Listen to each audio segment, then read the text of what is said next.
예레미야 16장 1에서 21절 말씀입니다. 16장. 여호와의 말씀이 또 내게 임하여 이르시되 너는 이 땅에서 아내를 맞이하지 말며 자녀를 두지 말지니라.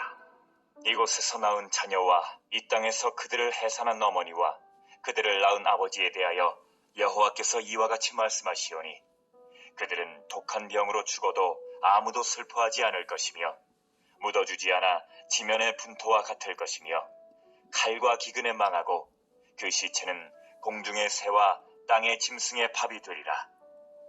여호와께서 이와 사랑하는 형제 여러분, 4월 26일 수요일 새벽 목상에 오신 것을 환영합니다. 예레미야 2장에서 25장까지는 12편의 설교로 구성되어 있는데요. 그중 본장과 17장은 7번째 설교입니다. 서두에서 하나님은 예레미야에게 결혼 금지 명령을 하십니다. 너는 이 땅에서 아내를 맞이하지 말며 자녀를 두지 말지니라. 결혼은 복 중의 복이죠. 창세기 1장에서 번성을 축복하셨고, 창세기 1장 28절에 하나님이 그들에게 복을 주시며 하나님이 그들에게 이르시되 생육하고 번성하여 땅에 충만하라. 땅을 정복하라. 바다의 물고기와 하늘의 새와 땅에 움직이는 모든 생물을 다스리라. 이렇게 정복과 다스림, 즉 번성으로서 인류 역사 속에서 하나님의 승리가 있을 것을 말씀하신 거예요. 정복하라, 다스리라. 그런 번성을 금지하셨다는 것은 충격적인 명령입니다.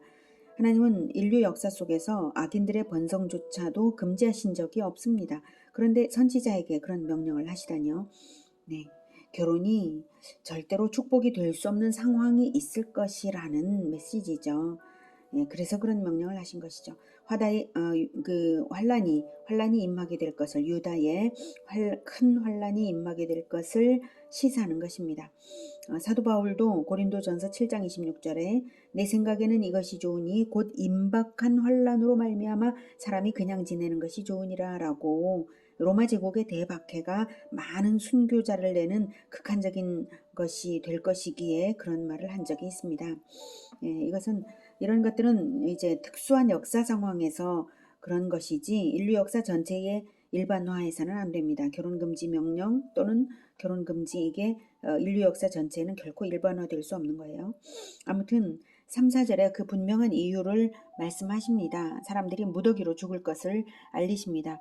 이곳에서 낳은 자녀와 이 땅에서 그들을 해산한 어머니와 그들을 낳은 아버지에 대하여 여호와께서 이와 같이 말씀하시오니 그들은 독한 병으로 죽어도 아무도 슬퍼하지 않을 것이며 묻어주지 않아 지면의 분토와 같을 것이며 칼과 기근에 망하고 그 시체는 공중의 새와 땅의 짐승의 밥이 되리라. 자녀나 어머니나 아버지에게 하시는 말씀이에요. 그렇게 된다고. 자녀나 어머니나 아버지가 아닌 자가 없죠. 인간이라면 모든 사람에게 이런 환란이 닥친다는 것입니다. 죽은 자가 너무 많아서 일일이 매장이 불가능해서 썩어 분토같이 되고 짐승의 밥이 되는 것입니다. 아파서 죽은 것, 독한 병으로 죽은 것은 슬퍼할 일도 아니라는 것입니다. 칼과 기근에 망하니까, 칼에 망하니까요. 자, 그래서 차라리 안 낳는 것이 낫다고, 그것은 결국 차라리 안 태어났으면 좋았을 인생들이라는 말이 됩니다. 유다의 영적 상태가 종말적인 상태였으므로 그러한 환란이 임하게 되는 것입니다. 결혼 금지 명령이 아니라 결혼조차 할 필요가 없는 재앙이 반드시 임할 것이라는 뜻이었죠. 5절. 같이 말씀하시되 초상집에 들어가지 말라. 가서 통곡하지 말며 그들을 위하여 애곡하지 말라.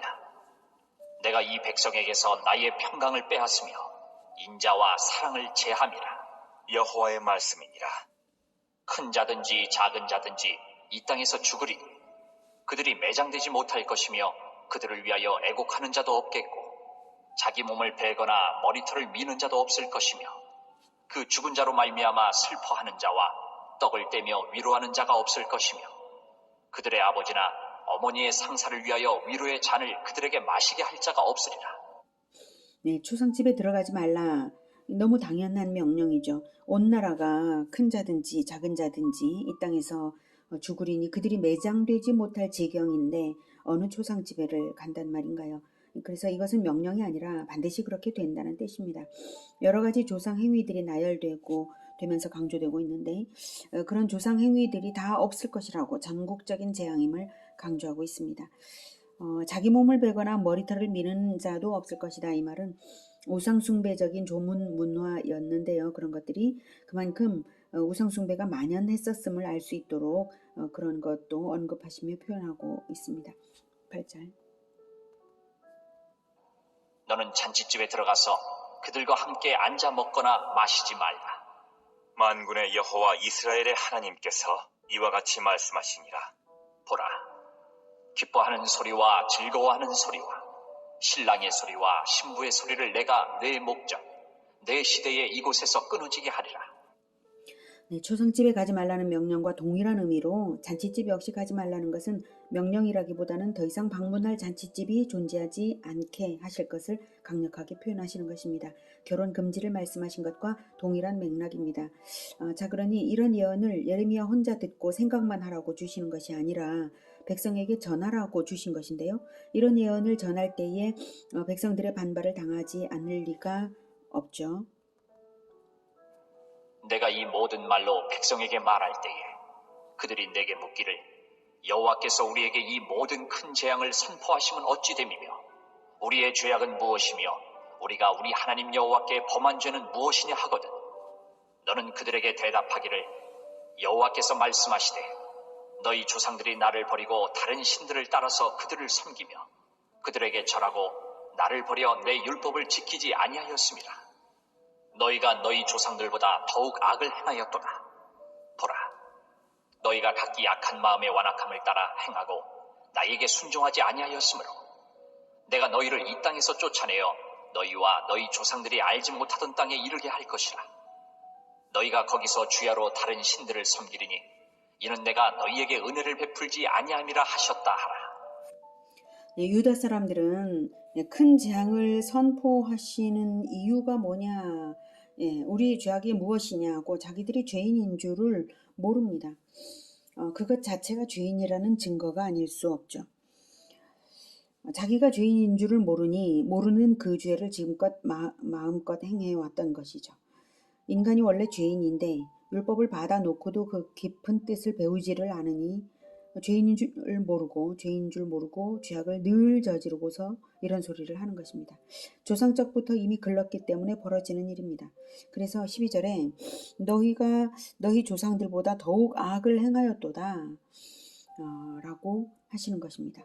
조상적부터 하나님은 회개하기를 기다리시면서 너무 오래 기다리시고 무인간은 조상적부터 죄를 회개하지를 못하고 자기 조상을 기준으로 비슷하게 살던가 아주 빠르게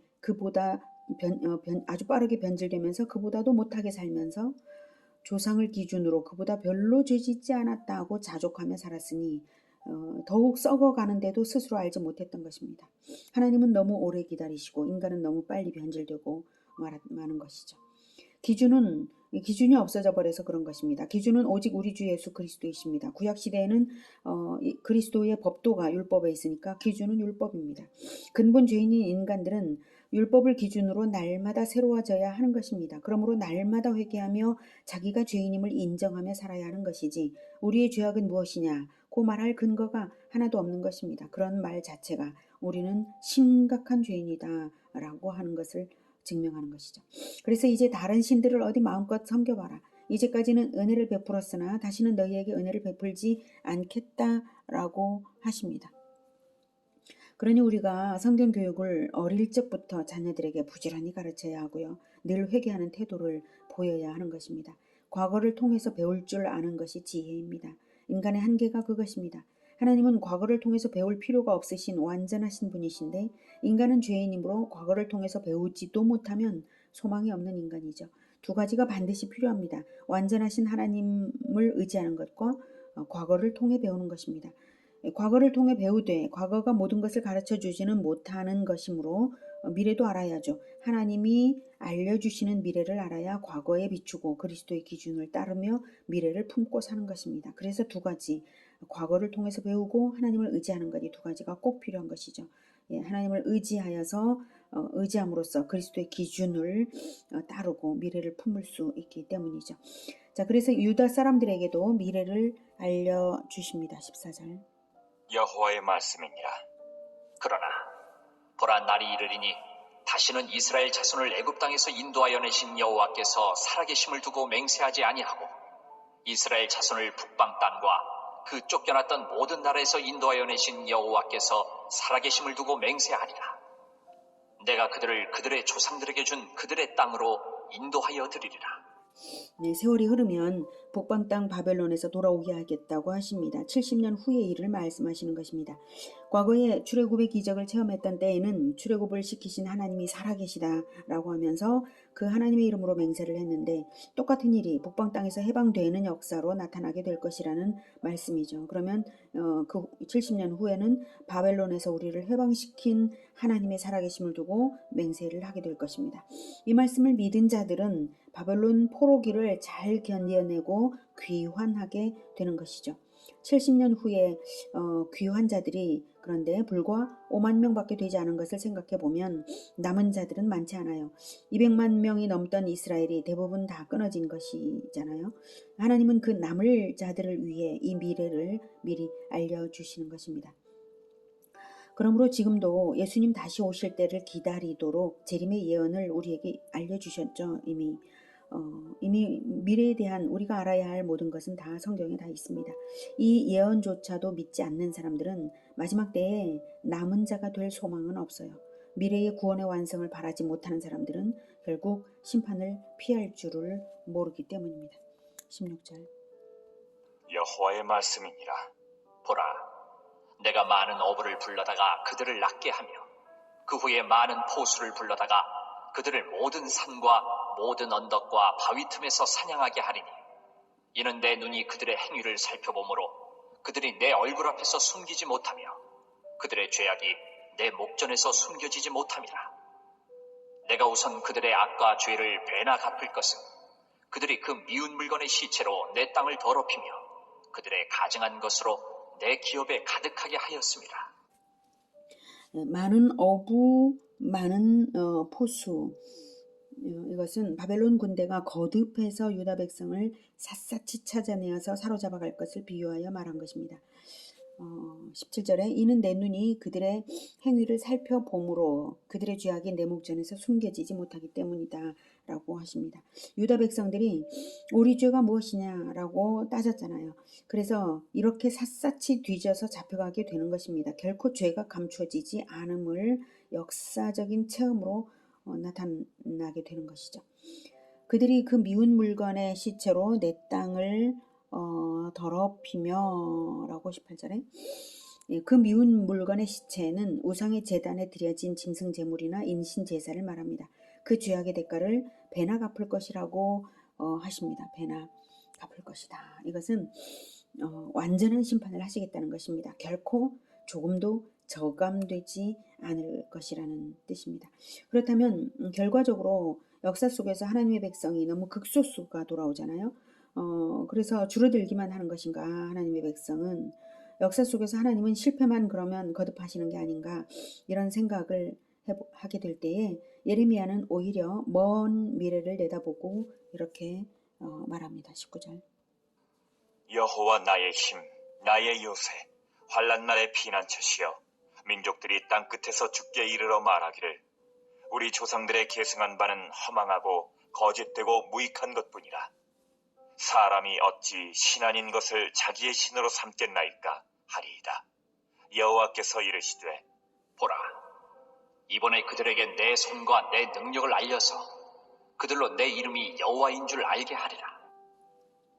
선민 이스라엘은 하나님을 그렇게 배반했을지라도 오히려 선민의 사례를 타산지석으로 삼은 열방이 하나님께로 돌아와 우상숭배의 무익함을 고백하는 것입니다. 그만큼 예레미야 당시 유다의 어리석음이 명백한 것이고요. 그리고 예레미야는 그 미래를 볼 때에 남은 자들은 그 어떠한 고난 중에도 하나님이 함께 하심으로 이겨낼 수 있음을 믿게 됩니다. 그래서 여호와 나의 힘, 나의 요새, 환난 날의 피난처시여라고 고백합니다.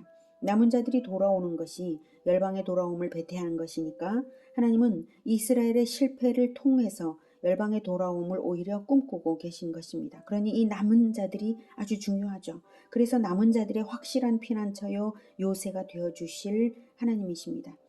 동일한 원리대로 지금도 하나님은 진실한 신앙이 사라져가고 변질되는 이 시대에 마지막 남은 자들을 통해서 열방이 돌아오는 것을 꿈꾸고 계십니다. 그러므로 용광로 같은 고난도 가치가 있고 용광로 속에서도 보호하시며 피난처요 요새가 되시는 하나님이십니다. 선교가 두렵지 않게 되는 것이죠. 우리는 우리 주 예수 그리스도의 보혈을 생명 싸게로 하여 보호된 자들입니다. 우리는 보혈로서 보혈의 생명 싸게에 쌓여 있는 자들입니다. 다니엘의 세 친구들처럼 말입니다. 이 세상 그 어떤 더러운 물에 들지도 않고 그 어떤 혼란 중에도 하나님이 함께 하시는 남은 자들입니다. 끝까지 모든 민족 제자와 비전을 잃지 말고 남은 자들로서 재림주 예수님을 맞이하는 우리 모두가 되기를 기원합니다. 기도하겠습니다. 은혜가 충만하신 하나님 아버지, 마지막 남은 자들을 통해서 열방이 하나님께 돌아오기를 간절히 원합니다. 우리가 그 남은 자들이 되기를 원합니다.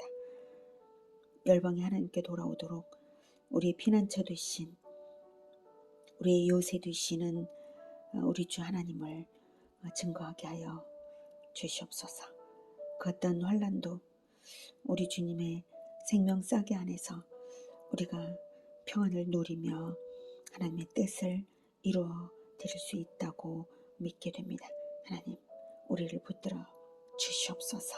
반드시 끝까지 승리하게 하여 주시옵소서. 예수 그리스도의 이름으로 기도드립니다. 아멘.